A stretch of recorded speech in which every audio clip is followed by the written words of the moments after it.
dans cette analyse consacrée aux dernières heures de Jeffrey Epstein, le Dr G, psychologue clinicien et médico-légal spécialisé dans le langage corporel, propose un examen détaillé des images de vidéosurveillance de la prison. D'emblée, il précise qu'il ne s'agit pas d'une évaluation psychologique formelle, mais d'une lecture personnelle et professionnelle des comportements observables à l'écran. Son objectif, confronter ces images à la chronologie officielle publiée en 2019 par le Department of Justice, qui a conclu à l'absence d'actes criminels entourant la mort d'Epstein. Le contexte, rappelle-t-il, est marqué par de nombreuses incohérences. En 2019, les autorités affirmaient qu'aucune vidéo exploitable n'avait été enregistrée. Aujourd'hui, des images existent. À cela s'ajoutent d'autres contradictions publiques, notamment autour de la fameuse « liste » de personnalités évoquées pendant des années puis niées. C'est dans ce climat de doute que le Dr G sélectionne des extraits parmi 10 heures d'enregistrement afin d'identifier les éléments les plus significatifs et de vérifier leur concordance avec la chronologie officielle. À 19h49, on voit Jeffrey Epstein revenir d'un entretien avec son avocat. Il marche d'un pas vif, légèrement en avant de l'agent qui l'escorte, tandis qu'un autre officier suit derrière. Rien, dans sa démarche, ne semble particulièrement notable. Le Dr G remarque simplement qu'il paraît moins grand qu'il ne l'imaginait. Les agents semblent échanger quelques mots avec lui, comme en témoigne un geste de la main. Epstein est ensuite conduit vers sa cellule, hors champ, mais la configuration des lieux permet de situer approximativement son emplacement pour la suite de l'analyse. La vidéo avance ensuite vers 22 heures, moment où un contrôle aurait dû être effectué selon la chronologie officielle. Or, à 22h précise, aucun mouvement n'est visible du côté du poste des surveillants. Vers 22h30, en revanche, un agent se lève et se dirige vers la zone où se trouve le quartier d'Epstein. Sur ce point, les images semblent correspondre au rapport, pas de ronde à 22h, mais une activité à 22h30. Un point controversé concernait l'idée qu'aucun surveillant ne serait retourné dans cette zone entre 22h30 et 6h33, heure à laquelle le corps aurait été découvert. Pourtant, les images montrent des allées et venues régulières à proximité. Il est impossible de savoir précisément si les agents regardent effectivement à l'intérieur des cellules, mais il serait inexact d'affirmer qu'il n'y ait eu aucune activité.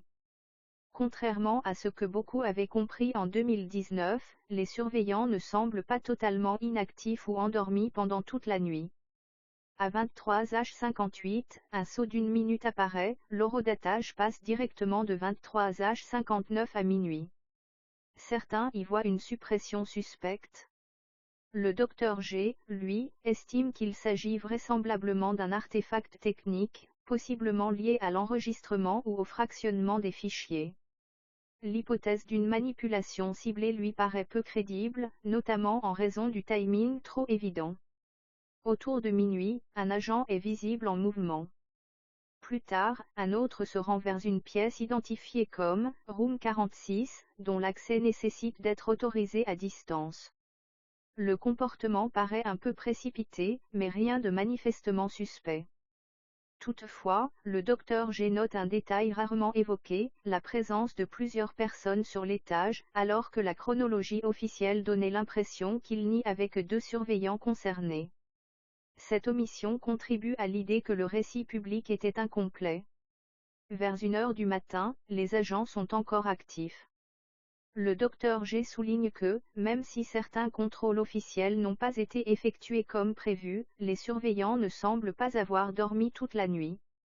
Une période d'environ 2 heures, à partir de 1h03, montre cependant une absence apparente de mouvement.